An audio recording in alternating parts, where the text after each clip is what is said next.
జ్యోతిష శాస్త్రం ప్రకారం ఈ డిసెంబర్ 31వ తేదీ మంగళవారం రోజున వృశ్చిక రాశి వారు ఎటువంటి శుభ అశుభ ఫలితాలను పొందుతారో తెలుసుకోవాలంటే ఈ వీడియోని స్కిప్ చేయకుండా పూర్తిగా చూడండి. అలాగే తప్పకుండా మా ఛానల్ని సబ్స్క్రైబ్ చేసుకోండి. ఈ డిసెంబర్ 31వ తేదీ మంగళవారం రోజు వృశ్చిక రాశి వారు అన్ని పనులను ముందుండి చూసుకోవాల్సి ఉంటుంది. అయితే దీనివలన ఏదైనా లాభం కానీ పేరు కానీ ఉంటుందా అంటే ఏమాత్రం ఉండదు. ఏ పని చేసినా మీరే ముందుండి చేయాలి. అందరి యొక్క బాగోగులు మీరే చూసుకోవాలి. అందరి పనులను మీరే చేసి పెట్టాలి. ఎవరికి ఏ లోటు లేకుండా చూసుకోవాలి. చివరకు ఇన్ని చేసి ఎదుటివారితో మాటలు కూడా మీరే పడాల్సి వస్తుంది.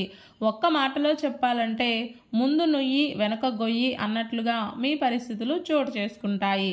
ఇటు వదిలించుకోలేరు, అటు మాట పడకుండా ఉండలేరు. ఏ విధంగా చూసినా అన్ని రకాల తలనొప్పి భారాలను మీరే మొయ్యాల్సి వస్తుంది.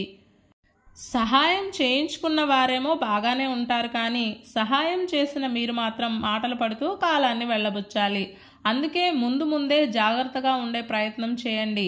నేనున్నాను అంటూ అందరి పనుల్లో తలదూర్చకండి. మీ పనేదో మీరు చూసుకుంటూ ప్రశాంతంగా ఉండే ప్రయత్నం చేయండి. ఒక్క మాటలో చెప్పాలంటే ఎవరిని ఎక్కడ ఉంచాలి, మనం ఎక్కడ తగ్గాలి, ఏ పనిని ఏ విధంగా ముందుకు తీసుకెళ్ళాలి అన్న విచక్షణ అనేది చాలా అవసరం అవుతుంది. ఆరోగ్యపరమైన చికాకులు కూడా అధికమవుతాయి. దీర్ఘకాలిక అనారోగ్య సమస్యల పట్ల కాస్త జాగ్రత్త అవసరం. మొత్తం మీద వృశ్చిక రాశి వారు పలు విధాలుగా జాగ్రత్తలు తీసుకుంటూ ఆచితూచి అడుగులు వేయాల్సి ఉంటుంది. అప్పుడే ఈ రోజున ఉన్న సమయం ప్రశాంతంగా గడుస్తుంది. ఈ మంగళవారం రోజు వృశ్చిక రాశి వారు నీలం రంగు దుస్తులను ధరించకండి. లక్ష్మీ కవచ స్తోత్రాన్ని పారాయణం చేయండి.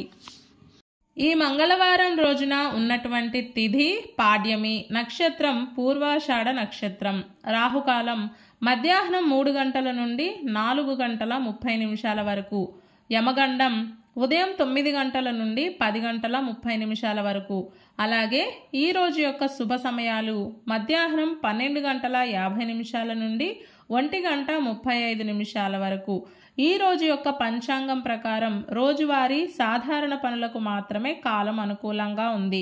ఈ రోజంతా శుభప్రదంగా సాగడానికి, అన్ని పనులు సక్రమంగా పూర్తి కావడానికి, అలాగే విజయం పొందడానికి ఉదయం స్నానం ఆచరించిన తరువాత తులసి కోటలో ఉండే మట్టిని ముఖం మీద తిలకంగా ధరించి దినచర్యను ప్రారంభం చేస్తే తప్పకుండా శుభం కలుగుతుంది.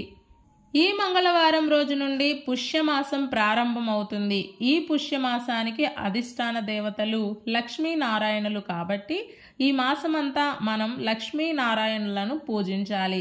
అలాగే ఈ మాసంలో బంగారం దానంగా ఇవ్వాలి. శక్తి లేని వారు వారికి తోచిన విధంగా ఏదో ఒకటి ఎంతో కొంత దానం ఇవ్వచ్చు. ఈ పుష్యమాసంలో శని ఆరాధన చేస్తే సత్వరమైన ఫలితాలు ఉంటాయి. జాతకులకు ఏలినాటి శని, అష్టమ శని, అర్ధాష్టమ శని దోషాలు ఉన్నట్లయితే ఈ మాసం శని ఆరాధన చేసి కష్టాల నుండి బయటపడే ప్రయత్నం చేయండి. అలాగే ఈ మాసంలో చేసే శివారాధన మరియు అమ్మవారి యొక్క ఆరాధన కూడా చక్కటి శుభ ఫలితాలను అందిస్తుంది.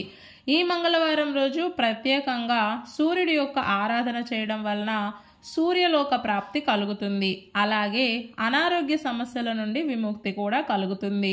ఈ మాసమంతా సూర్యనారాయణ మూర్తిని ఆరాధన చేసి ఒక్క పూట భోజనం చేసి సూర్య సహస్రనామ స్తోత్రాలను పారాయణ చేస్తే ఎలాంటి మొండి రోగాలు ఉన్నా కూడా అవన్నీ తొలగిపోతాయి. ఈ మంగళవారం రోజు మనమంతా ఓం మహాలక్ష్మియై నమః అనే మంత్రాన్ని పదే జపిస్తూ ఉండాలి. ఇలాంటి సమాచారం ప్రతిరోజు మీకు అందాలంటే వెంటనే మా ఛానల్ని సబ్స్క్రైబ్ చేయండి.